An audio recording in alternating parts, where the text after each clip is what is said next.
Bueno, recordemos que habíamos visto cómo Moisés, después de aquel rito de la celebración de la alianza, subió al monte de Sinaí porque Dios le llamó, ¿se acuerdan, no? Nos decía que Moisés penetró dentro de la nube, decía el versículo 18 del capítulo 24, y subió a la montaña, quedando allí 40 días y 40 noches. Fijémonos que esta estancia, esta prolongada estancia de Moisés en el Sinaí, será, digamos, el tiempo que Moisés, pensemos en una gran soledad, allá en la montaña, en diálogo continuado con Dios. Él allí tuvo su experiencia de Dios y él quiere hacer las cosas, digamos, tal como Dios quiere que se haga. Por consiguiente, pensemos que tenemos a Moisés en una situación de silencio, de una gran austeridad, y en diálogo, en búsqueda, en reflexión y diálogo en la presencia de Dios, para establecer las bases sobre algo que es fundamental para la historia del pueblo de Israel. Porque pensemos que el pueblo de Israel hasta este momento no eran un pueblo orgánicamente constituido y no tenían un culto organizado, un culto estructurado sobre Yahvé. Desde tiempo de Abraham, de sus tiempos de generaciones anteriores, ¿no? Sí había tenido un contacto con Dios, unas alianzas con Dios, pero pensemos que no había un culto estructurado. Era ellos que buscaban a Dios, alababan a Dios, adoraban a Dios y escuchaban a Dios y seguían, pero no, como pueblo, claro, es ahora que se está organizando. Y como pueblo han hecho alianza con Dios y se han comprometido a ser un pueblo santo y a ser un pueblo sacerdotal. Y Dios se ha comprometido a ayudarles especialmente. Pero fijémonos, y esto es un punto que es importante que lo veamos claro, que Dios no quiere simplemente que cada uno de los israelitas tenga una actitud de coherencia en su relación con Dios, sino que quiere que el pueblo en cuanto tal tenga también un culto público, un culto estructurado. Es lo mismo que ocurre entre nosotros. No podemos reducir la religión, el cristianismo no lo podemos reducir a yo personalmente con Dios en mi vida interior, yo dialogo con Dios, yo trato de vivir tal como Dios quiere y ya está. Lo que se suele decir a veces, vivir dentro de la sacristía, ¿no? Y tú en tu conciencia, pero fuera no tiene por qué aparecer. No. Dios quiere que se estructure un culto público. Y esto es lo que ahora Moisés, en comunión con Dios, en el monte Sinaí, va a ir estructurando. Ese culto público que el pueblo, en cuanto tal pueblo, va a rendir a Dios. ¿Y eso qué exige? Pues eso exige un lugar de culto, eso exige un altar, unos ornamentos, es decir, toda una serie de cosas que hasta entonces no existía.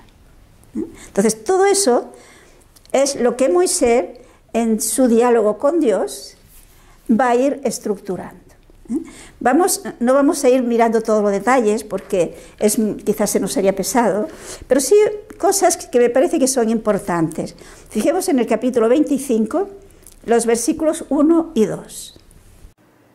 Yahvé habló a Moisés diciendo: Di a los hijos de Israel que me traigan ofrendas.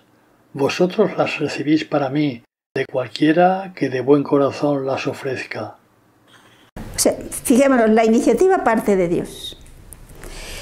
Si hay que hacer un lugar de culto, si hay que hacer unos objetos que se van a dedicar al culto, eso requiere medios.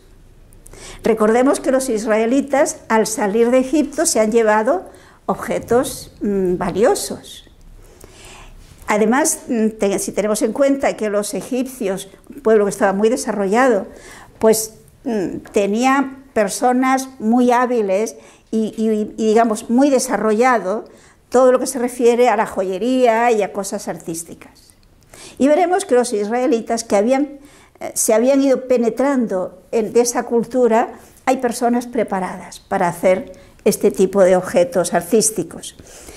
Pero fijémonos que para hacer esto necesitan material. Luego, ¿qué es lo que pide Dios? Que el pueblo aporte ese material, porque si no, ¿de dónde va a salir? Fijémonos lo importante que es la colaboración de todo el pueblo. Pero eso sí, no a la fuerza. Observemos que reciban lo que den las personas de buen corazón, lo que ofrezcan esas personas, libremente, porque lo hacen por amor a Dios. ¿Y qué es lo que van a recibir? ¿Qué cosas son las que Moisés y los responsables van a recibir para hacer toda esta serie de objetos? Leamos los versículos ahora 3 al 7. He aquí las ofrendas que recibiréis de ellos: oro, plata y bronce, púrpura violeta y púrpura escarlata, lino fino y pelo de cabra, pieles de carnero teñidas de rojo y pieles de tejón, madera de acacia, aceite para las lámparas, aroma para el óleo de unción y para el incienso aromático, piedras de ónice y otras piedras de engaste para el efod y el pectoral. Alguien diría, pero qué lujo, ¿no? Oro, plata, bronce, telas finísimas. Fijémonos que esto tiene una gran enseñanza. Veremos que cuando se van describiendo todo lo que se va a dedicar al culto, todo ha de ser de gran riqueza, de gran ostentación y bien decorado, con arte, con gusto, por decirlo de alguna manera. ¿Y por qué? ¿Acaso Dios necesita eso? En nuestro tiempo, que somos tan sensibles a esto, queremos que para Dios todo ha de ser pobre, todo ha de ser sencillo, todo ha de ser. Pero pensemos que en aquel momento que está surgiendo el culto a Dios, al único Dios, al Dios creador, al que nos ha dado todo lo que tenemos, era muy importante que adquirieran la conciencia de quién es Dios y quién somos nosotros, y que todo lo que tenemos es de Él. Y como seres sensibles que somos, la grandeza de Dios, yo de alguna manera también la tengo que hacer visible. Si a esto añadimos que para los israelitas su rey es Dios, es un pueblo teocrático. Todos los pueblos que le rodeaban, todos los pueblos paganos, pues el lugar donde vivía el rey, que era un palacio, con mucho lujo, y cuanto más lujo y más riqueza, señal de que el pueblo era fuerte y que el pueblo era avanzado. Bueno, pues de alguna manera tenían que hacer comprender al pueblo, en cuanto pueblo, que Dios es el ser supremo.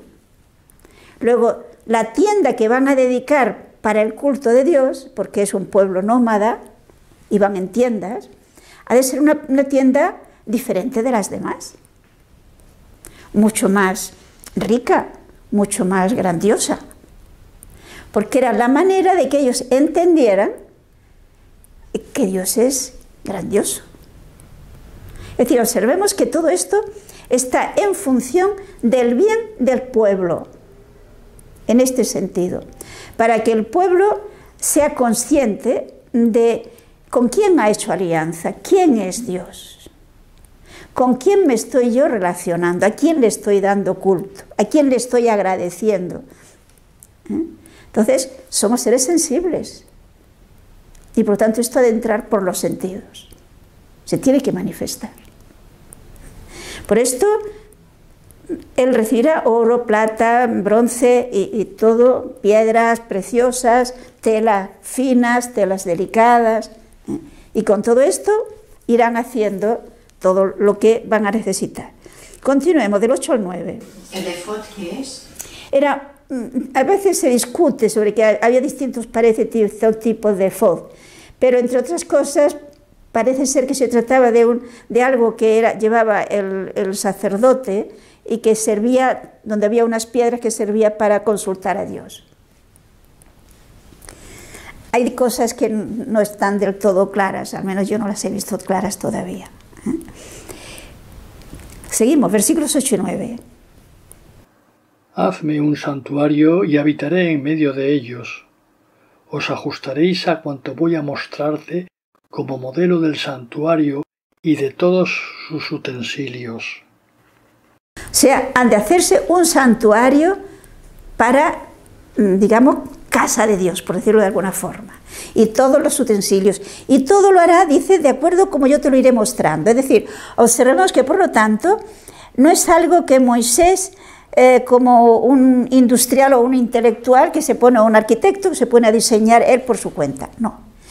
La actitud de Moisés es la de preguntar a Dios, por decirlo así, abrirse a Dios y pedir que Dios le vaya manifestando.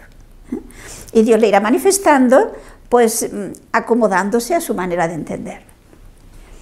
Bien, entonces ahora le van a explicar, en primer lugar, y esto sí que lo vamos a ver porque me parece muy interesante, el arca de la alianza. Es el momento en que harán el arca de la alianza, versículos 10 al 15.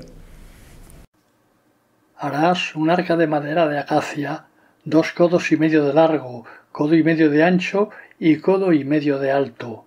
Los cubrirás de oro puro por dentro y por fuera, y en torno de ella pondrás una moldura de oro.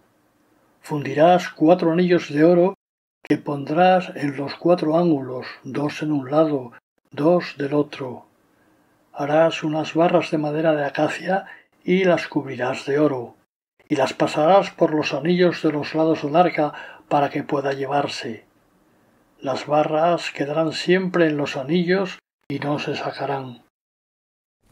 O sea, pensemos el arca de la alianza, que para el pueblo de Israel, durante siglos, era signo, símbolo de la presencia de Dios.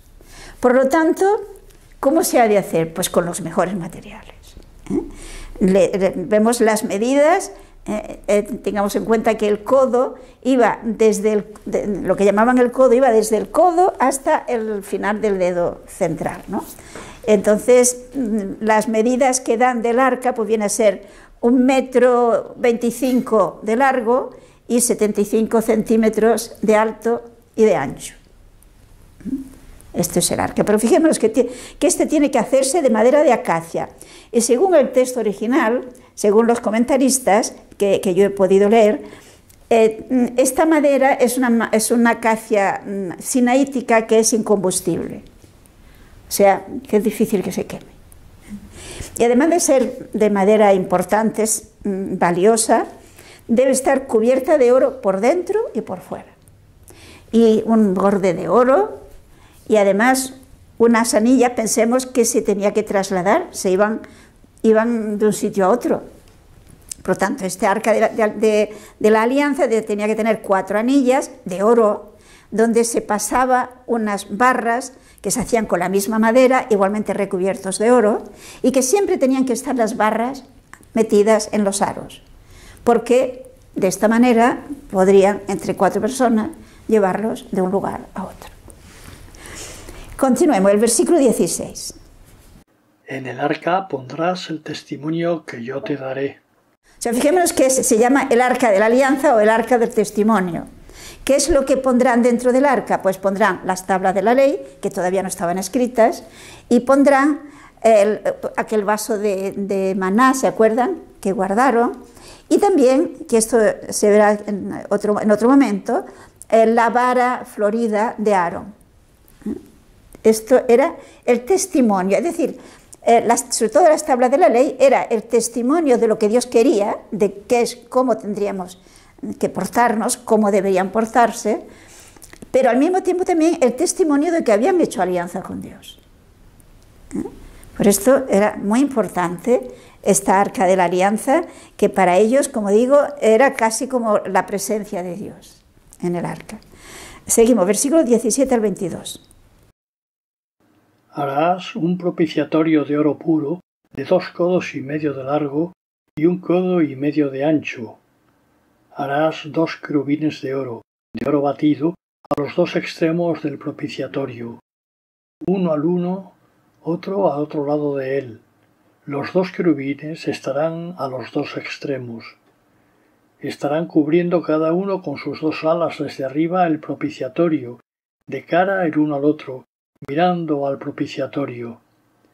Pondrás el propiciatorio sobre el arca, encerrando en ella el testimonio que yo te daré.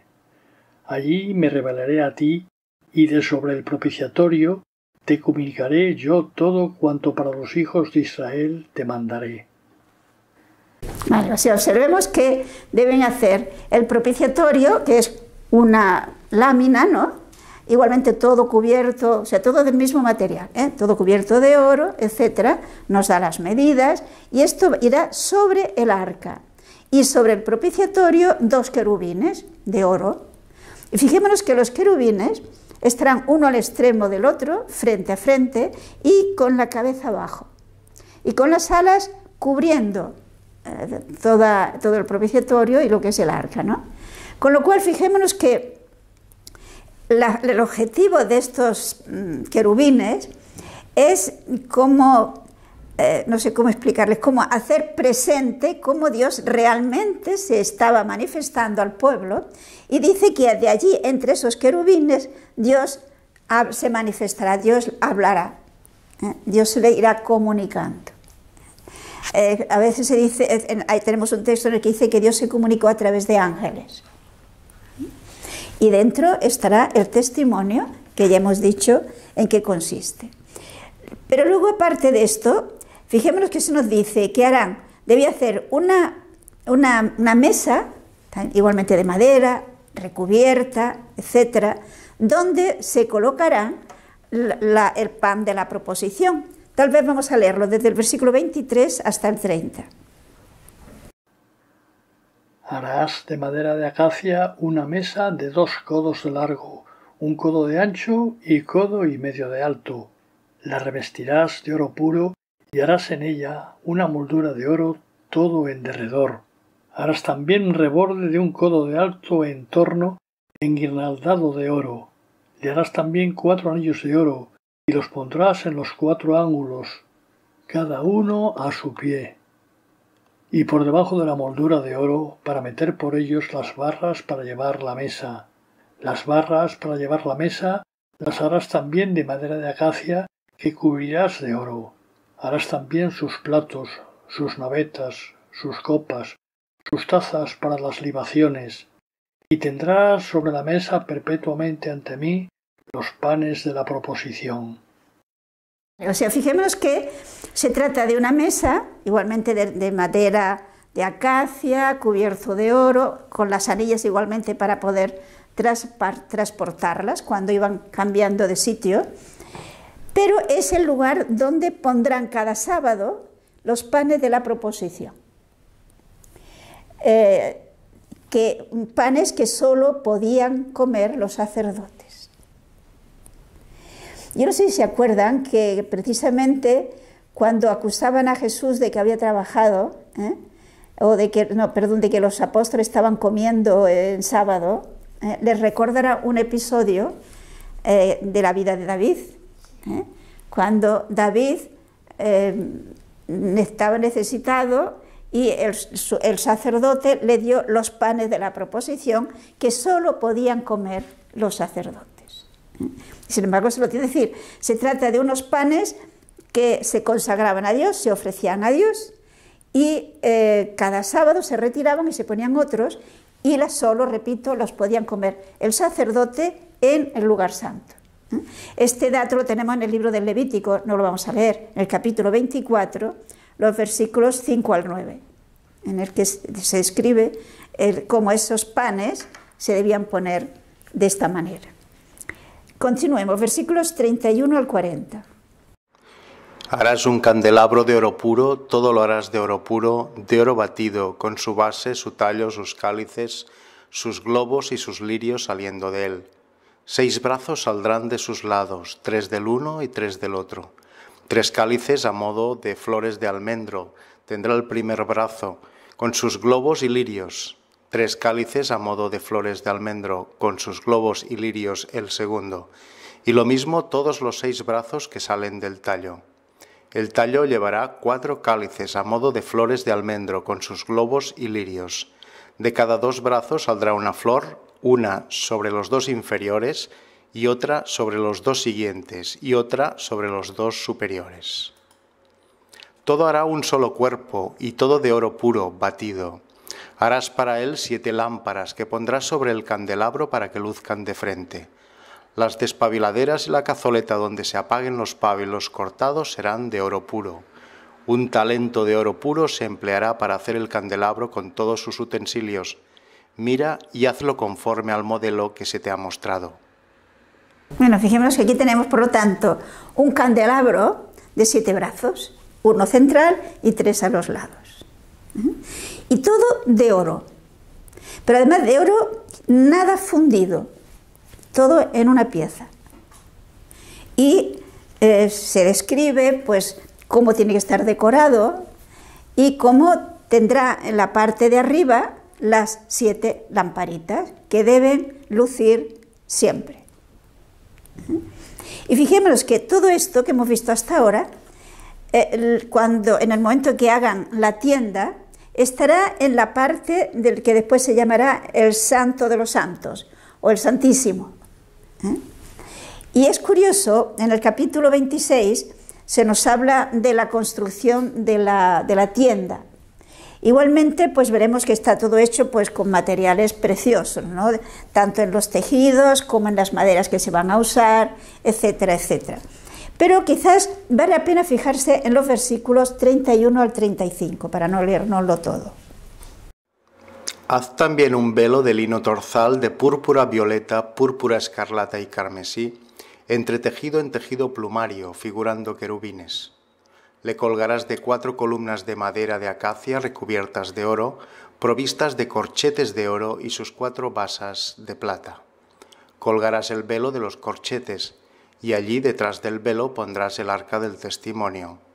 El velo servirá para separar el lugar santo del lugar santísimo. Pondrás sobre el arca del testimonio el propiciatorio en el lugar santísimo.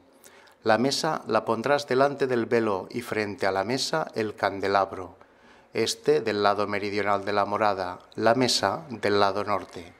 O sea, no sé si captan, en este santuario hay un velo, que igualmente ven que hay de tela preciosa, todas las cosas de oro, que separará, digamos, el habitáculo lo separará en 2 espacios. La parte más íntima, que se llama el Santísimo o el Santo de los Santos, donde estará el arca con el propiciatorio y los querubines. Y de la otra parte de esta cortina pondrán la mesa que hemos visto que es para poner los panes de la proposición y la lámpara. Y entonces fijemos que el sacerdote, cuando en otro detalle nos vaya diciendo los sacrificios y las ofrendas que tienen que hacer, pues cada día, 2 veces, una por la mañana y otra por la tarde, el sacerdote de turno entrará a esa parte del santo y presentará los panes, presentará, digamos, el incienso, básicamente cada día, ¿no? Por la mañana y por la tarde. En cambio, a la parte más íntima, solo el sumo sacerdote una vez al año. Es decir, fijémonos cómo se va estructurando para que rindan culto a Dios, pero le rindan culto a Dios tomando conciencia de la trascendencia de Dios y de la santidad que se exige para acercarse a Dios. No cualquiera podía entrar, porque si entraba en el lugar santo quedaba santificado y ya no se podía tocar a él, no sé si lo ven, ¿no? Porque si tocaba a quien tocara quedaba igualmente santificado. Solo el sacerdote, solo los sacerdotes. Tenemos en los versículos 36 al 37, que tenemos otro detalle. Harás también para la entrada del habitáculo un velo de lino torzal, púrpura violeta, púrpura escarlata, entretejido en tejido plumario. Para este velo harás 5 columnas de madera de acacia recubiertas de oro y con corchetes de oro, y fundirás para ellas 5 basas de bronce. O sea, fijémonos que todo lo que pertenece propiamente al santuario, todo es precioso, todo es de oro. Porque todo este lugar de culto de la tienda de reunión, se llama tienda de reunión, pues porque era el lugar donde Moisés entraba a reunirse a hablar con Dios. O también tienda del testimonio, porque era la tienda donde se tenía ese testimonio, ¿no? Bien, entonces se cerraba con otra cortina.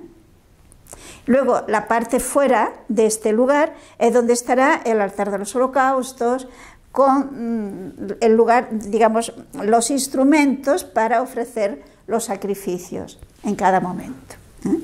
Lo que se refiere a la construcción de todos estos detalles, pues no vamos a leerlo, ¿no?, para ir más lejos. Después igualmente se hablará de las vestiduras del sacerdote. Y fijémonos que las vestiduras del sacerdote, es decir, cuando se consagraba al sacerdote, no solamente se consagraba la persona del sacerdote, sino sus vestiduras también. Y estas vestiduras debían pasar de padres a hijos.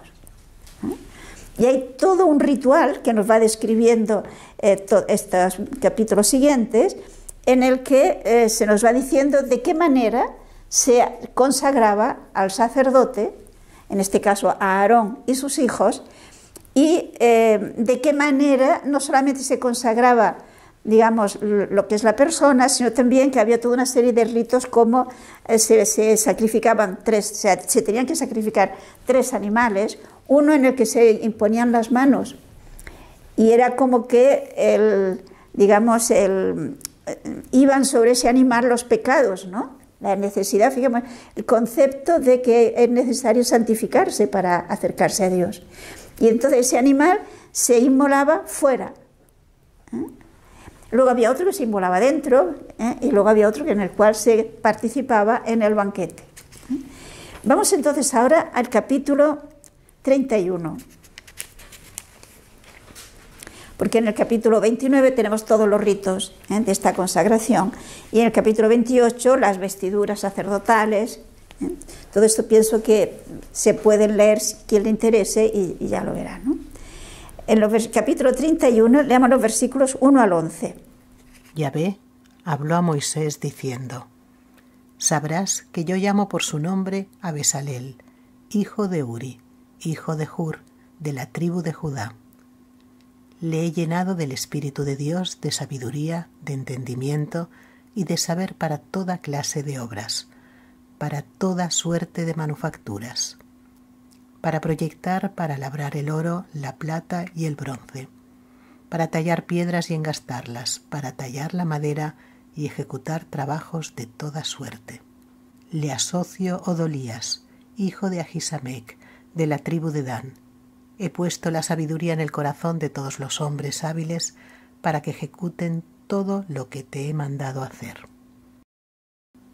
El tabernáculo de la reunión, el arca del testimonio, el propiciatorio de encima y todos los muebles del tabernáculo, la mesa con sus utensilios, el candelabro de oro con sus utensilios, el altar con los perfumes, el altar de los holocaustos con sus utensilios, la pila con su base, las vestiduras sagradas para Aarón y sus hijos, para ejercer los ministerios sacerdotales, el óleo de la unción y el timiama aromático para el santuario.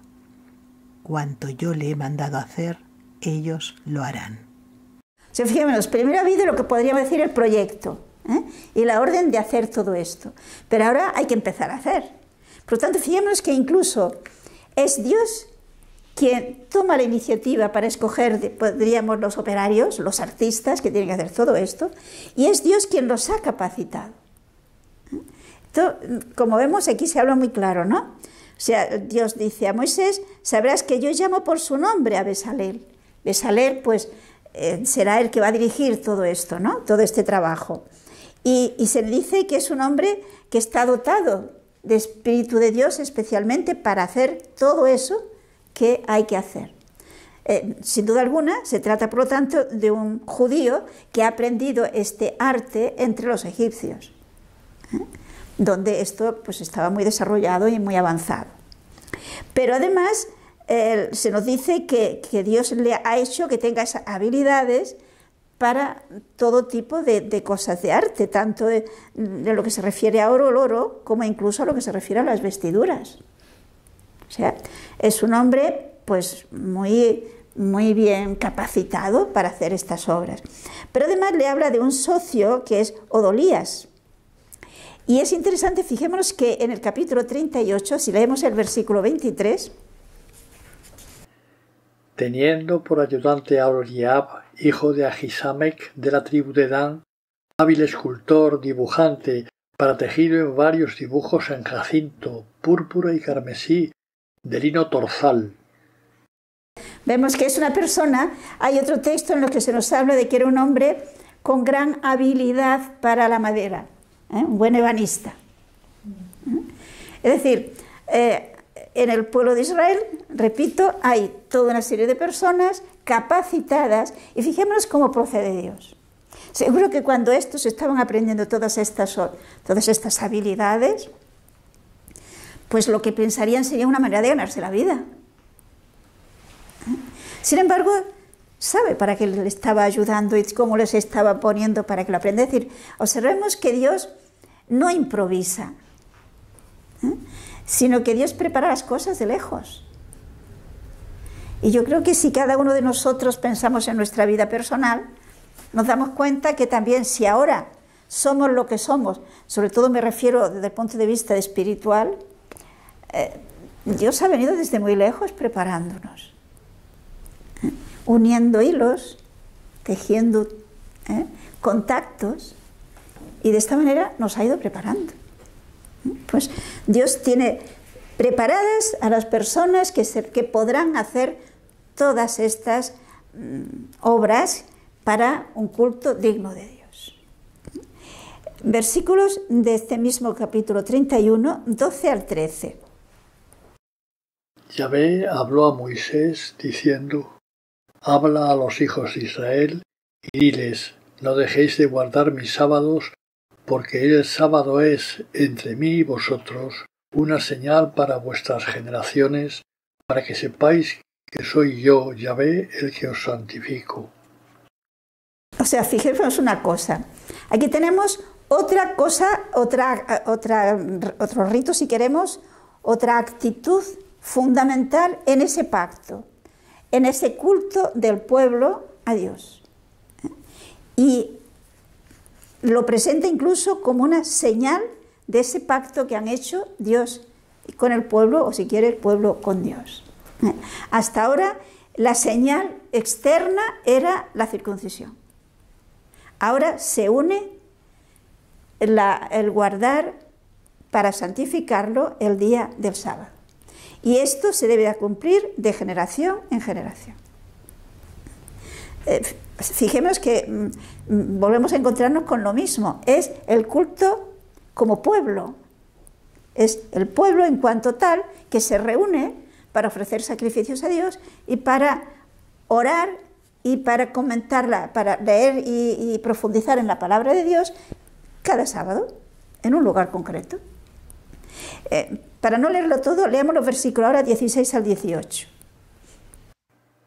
Los hijos de Israel guardarán el sábado y lo celebrarán por sus generaciones, ellos y sus descendientes, como alianza perpetua.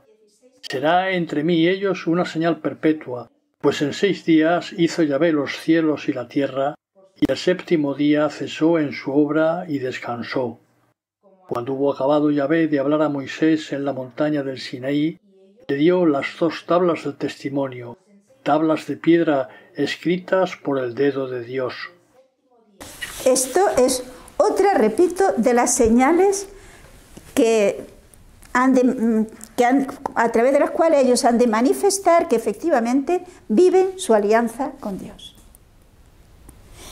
La celebración del sábado era algo de una importancia vital, fundamental. De tal manera que vemos que en el momento, a lo largo de la historia, que el pueblo de Israel deja de valorar el descanso del sábado, deja de valorar el dedicar a Dios ese día de descanso, el pueblo va perdiendo, se va alejando de Dios y va hacia una actitud, hacia un dar culto a los ídolos. Y esto sigue siendo igual entre nosotros. Cuando no se respeta, se valora el día del domingo, desde la resurrección de Jesucristo, la Iglesia, los primeros cristianos, ya los apóstoles, dejaron de celebrar el sábado, como judíos lo habían celebrado hasta ese momento, y comenzaron a celebrarlo el domingo, el día que Cristo resucitó, el día del Señor, de ahí domingo. Cuando no se celebra, el pueblo va perdiendo fuerza, va perdiendo coherencia, va perdiendo, no sé, puede decir, vitalidad, y se va volviendo pagano en su comportamiento y en sus ideas. Es decir, es muy importante la celebración para nosotros el domingo, como para los judíos el sábado. Porque ese día no solamente es para descansar, que también Dios quiere que descansemos, sino que es sobre todo para que nos alimentemos espiritualmente. La manera como los judíos también estaba estructurado, tenían que celebrar ese día, era pues con sacrificios especiales a los que se ofrecía cada día, que hemos visto, uno por la mañana y otro por la tarde, se unía un tercero propio del sábado. Y luego también debían reunirse. O sea, esto estaba en la ley de Moisés, así estaba establecido. Reunirse para la lectura de la palabra de Dios, el comentario de esta lectura y hacer oración. Y en el templo, pues ofrecer un sacrificio especial. En la vida de Jesús vemos con cuánta frecuencia el sábado va a la sinagoga. Hay personas que dicen, bueno, si no puedo el domingo, a lo mejor se puede ir el lunes o el miércoles, en fin, el día que yo haga descanso, el día que me venga mejor. Y no es lo mismo. No es lo mismo. El día consagrado a Dios es el domingo. Es verdad que hay personas que se ven obligados a trabajar, pero hoy día hay tantas facilidades para ir a misa, porque básicamente lo que se pide es valorar lo que significa esto y por lo tanto dedicar media hora, a veces que 3/4, a reunirnos, a dar culto a Dios y a alimentarnos de la palabra de Dios y de la Eucaristía. Y esto es vital si queremos seguir siendo cristianos coherentes. Es vital. Es como el que deja de comer porque no tiene tiempo. Pues mira, como no comas, acabarás muriéndote. Pues lo mismo ocurre aquí. Como no participes de la Eucaristía con asiduidad, no solo cuando te viene bien, no solo cuando, pues mira, es bonito ir a misa, pero si tengo otra cosa que me parece más importante, tengo otra cosa que me gusta más, y más si me conviene económicamente, pues hombre, para muchos lo primero es el crecer económicamente.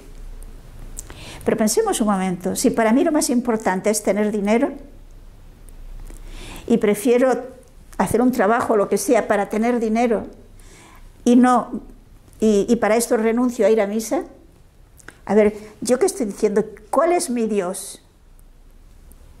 Dinero. El dinero, que es a lo que le doy más importancia en mi vida. Pero lo más importante en la vida de un cristiano ha de ser Dios, porque es de donde nos viene todo lo fundamental de nuestra vida, es donde nos viene el sentido de nuestra vida. Y el que nos da proyección de eternidad. El dinero con la muerte se acaba. Dios nos da proyección de eternidad. Bien, entonces ahora vamos al capítulo 32. O sea, pensemos, Moisés, mientras está, digámoslo así, con Dios, dialogando, estructurando, escribiendo las tablas de la ley, está allí, él solito, y pasa un día, y otro día, y otro día, y otro día, y así nos dice el texto 40 días. Recordemos que ya el banquete que siguió a la alianza, hubo un grupo de personas que junto con Moisés, por voluntad de Dios, subieron a comérselo arriba en el Sinaí y tuvieron una experiencia de Dios. Entre ellos Aarón y Hur, ¿no? Y ellos quedaron responsables del pueblo. Bien, pues vamos a leer los versículos 1 al 6, capítulo 32, versículos 1 al 6.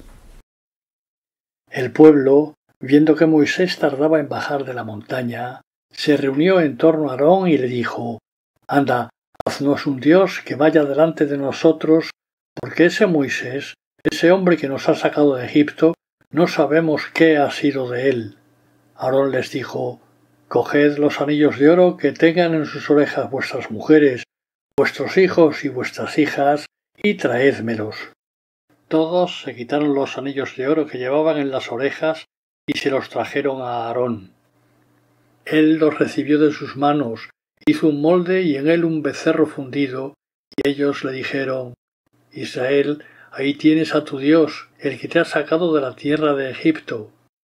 Al ver esto, Aarón alzó un altar ante la imagen y clamó: Mañana será fiesta en honor de Yahvé. Al día siguiente, levantándose de mañana, ofrecieron holocaustos y sacrificios eucarísticos, y el pueblo se sentó luego a comer y a beber, y se levantaron para danzar. Aquí tenemos el famoso becerro de oro. Observemos que hay la actitud del pueblo. Moisés lo han perdido de vista, están pasando muchos días y piensan que se tienen que organizar de alguna manera, podríamos decir. Y le dicen a Aarón, recordemos que era el sacerdote, el sumo sacerdote, por lo tanto el responsable sumo, el más importante, que además había tenido una preparación para poderlo hacer así. Pues le dice: haznos un Dios que vaya delante de nosotros. No sabemos si, porque el texto se puede prestar a haznos un Dios o haznos dioses. No sabemos si lo que ellos querían es una imagen de Dios o un ídolo, es decir, otra cosa. El hecho de que hagan un becerro, fijemos que era signo de un animal de fortaleza, ¿no? Entonces, posiblemente Aarón, repito, lo que pretendió, presionado por la gente, era hacerse una imagen de Dios. El Dios fuerte, el Dios que ha sacado a su pueblo de Egipto, etc. Entre la gente habría de todo. Habría quienes sí pedían una imagen de Yahvé y habría quienes pedirían otro tipo de imágenes. No olvidemos que es un pueblo que ha vivido durante generaciones en medio de un pueblo idólatra, en medio de los egipcios, y ellos no formaban pueblo ni tenían culto a Dios colectivo como pueblo. Pero lo que realmente sorprende, si se fijan, es la actitud de Aarón, que pronto han olvidado a lo que se habían comprometido. ¿No le había dicho Dios que no se hicieran imágenes de Dios?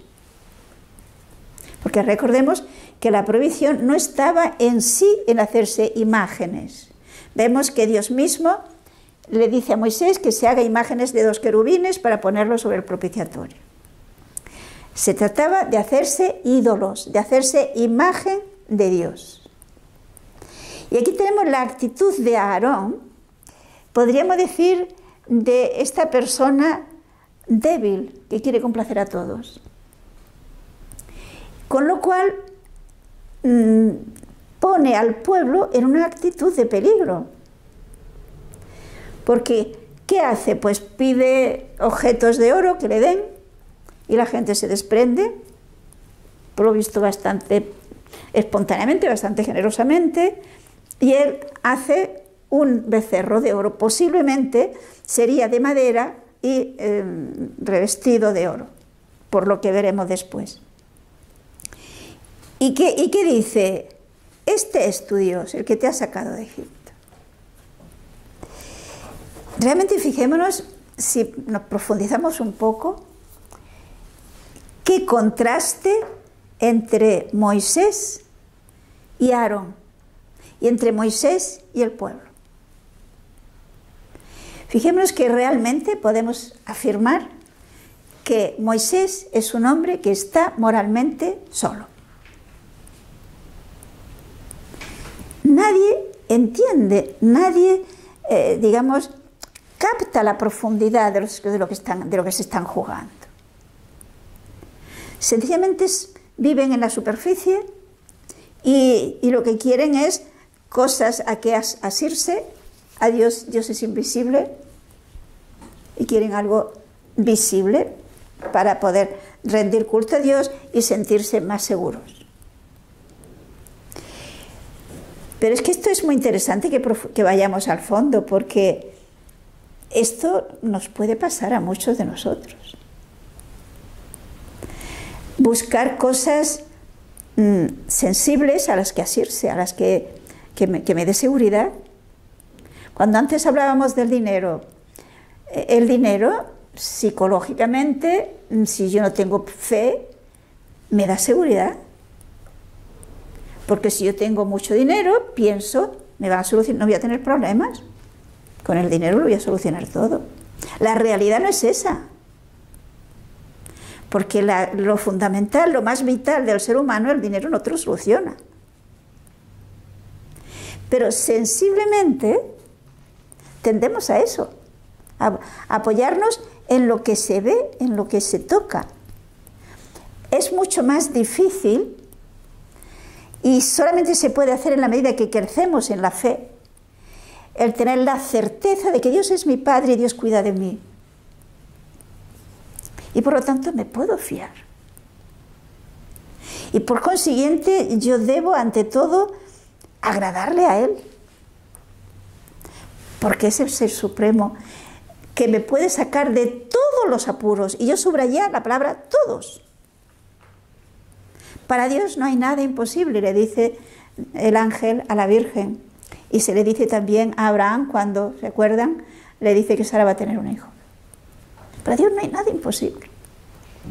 Entonces, no parece totalmente irracional no apoyarme en Dios para apoyarme en cosas frágiles que no me van a solucionar los problemas más importantes de mi vida. Pues eso es lo que hizo aquí Aarón. Y aquí tenemos que levanta un altar y la gente enseguida se enfiesta, ¿no? Y empiezan a ofrecer sacrificios, hay sacrificios para pedir perdón, hay holocaustos, y hay sacrificios eucarísticos, y hay banquete, y hay música, y hay baile. Esta es la actitud del pueblo, esta es la actitud de este sacerdote mediocre que es Aarón, que está muy orgulloso, como veremos que llega un momento en que se cree más importante que Moisés, pero esta es la realidad. Y ahora veremos al pobre Moisés. Seguimos versículos 7 al 14. Yahvé dijo entonces a Moisés: Ve, baja, que tu pueblo, el que tú has sacado de la tierra de Egipto, ha prevaricado. Bien pronto se ha desviado del camino que les prescribí. Se han hecho un becerro fundido y se han prosternado ante él, diciendo: Israel, ahí tiene a tu Dios, el que te ha sacado de la tierra de Egipto. Yahvé dijo a Moisés: Ya veo que este pueblo es un pueblo de cerviz dura. Déjame, pues, que se desfogue contra ellos mi cólera y los consuma. Yo te haré a ti una gran nación. Moisés imploró a Yahvé su Dios y le dijo: ¿Por qué, oh Yahvé, vas a desfogar tu cólera contra tu pueblo, que sacaste de la tierra de Egipto con gran poder y brazo fuerte? ¿Por qué habrán de poder decir los egipcios: Para mal suyo los sacó de la tierra de Egipto, para hacerlos perecer en las montañas y para exterminarlos sobre la tierra? Apaga tu cólera y perdona la iniquidad de tu pueblo. Acuérdate de Abraham, Isaac y Jacob, tus siervos, a los cuales, jurando por tu nombre, dijiste: Yo multiplicaré tu descendencia como las estrellas del cielo, y toda la tierra que os he hablado se la daré a vuestros descendientes en eterna posesión. Y se arrepintió Yahvé del mal que había dicho haría a su pueblo. Fijémonos la importancia de que sea Moisés el santo de verdad, el que sea quien lleva a los israelitas y que ama realmente al pueblo y ama realmente a Dios. Y por lo tanto, intercede ante el pueblo. Aquí vemos la importancia de la oración de intercesión, que a veces quizá no le damos la importancia que tiene. Pero fijémonos que aquí tenemos que es Dios mismo quien revela a Moisés lo que ha pasado en el pueblo. Porque Moisés todavía estaba en el Sinaí. Y observemos que dice, porque tu pueblo, el que tú sacaste de la tierra de Egipto, ha prevaricado. Es decir, no dice Dios mi pueblo, sino tu pueblo. ¿Por qué? El pueblo ha roto la alianza. ¿Lo ven, no? Por lo tanto, ya ha decidido no ser el pueblo de Dios. Y Dios se queja de que bien pronto han dejado de ser fieles y se han hecho un becerro, se han posternado ante él y reconocen que es él el que le ha solucionado sus problemas de sacarle de la esclavitud de Egipto y de traerles hasta allí. La libertad se la atribuyen al becerro de oro, como también nosotros. ¿Cuántos atribuyen la libertad a tener mucho dinero?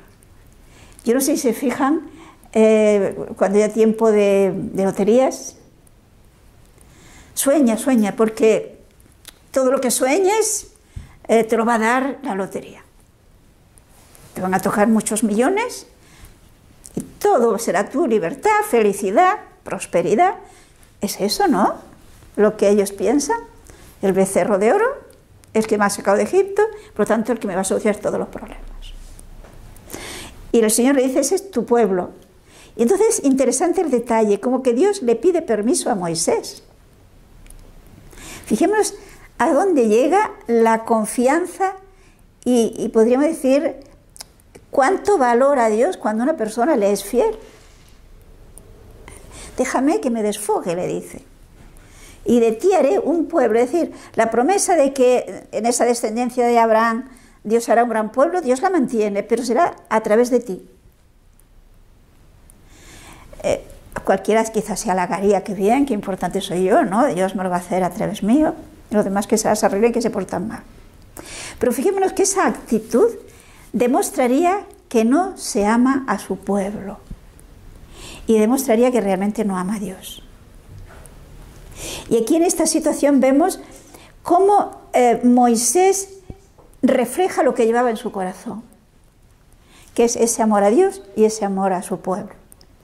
Y fijémonos que le dice, más o menos le viene a decir, como si yo no lo supiera, pero aquí vemos lo que es una intercesión. Es tu pueblo, el que tú sacaste de Egipto, le dice Moisés. Y ahora, si tú los haces desaparecer, pues los egipcios y todos los demás pueblos, ¿qué van a pensar? Claro, como no lo ha podido llevar, pues lo ha eliminado. Por lo tanto, al final, quien quedaría mal serás tú. No sé si lo ven. Es decir, qué bien sabe hacer esta intercesión Moisés, de forma que pone en peso lo que significa el deseo que él tiene de que Dios sea conocido en su omnipotencia, en su paciencia, en su misericordia, y que por lo tanto para eso tiene que perdonar a ese pueblo y hacer que pueda seguir avanzando. Y Dios escucha. Se nos dice que Dios se arrepintió. Esto es un antropomorfismo. En Dios no cabe el arrepentimiento. Pero fijémonos que esto sí que nos indica que la oración, digamos que puede alcanzar cosas que si no las pedimos, no las tendremos. Imaginemos por un momento que Moisés no hubiera hecho esta oración, no hubiera pedido a Dios por el pueblo. El pueblo se habría destruido. Y fijémonos que se había destruido por una razón muy sencilla. El pueblo corrompido idolátricamente es un pueblo que va perdiendo cohesión y que va perdiendo apoyos de Dios. Por lo tanto, Dios no tendría que hacer gran cosa. No tiene, sencillamente dejar que las cosas sigan su curso. Y el que se aleja de Dios, si Dios deja que sigan su curso, acaban destruyéndose. para que ese pueblo no se destruya, ¿qué es lo que de hecho ha conseguido Moisés? Pues que Dios le dé gracias especiales a ese pueblo para que se arrepienta. Porque es que si no se arrepiente, no tiene salida. Y se dice, por lo tanto, que Dios ha escuchado y por lo tanto hará lo que Moisés le pidió a Dios. Veamos, por lo tanto, qué podemos conseguir nosotros con nuestra oración. ¿Qué no podemos conseguir? ¿No les parece que nos falta fe? Y pensamos, fácilmente criticamos, nos quejamos de las cosas que van mal. Bueno, si tenemos la oración, que es una fuerza extraordinaria, ¿por qué no acudimos a ella? Que además a Dios le agrada.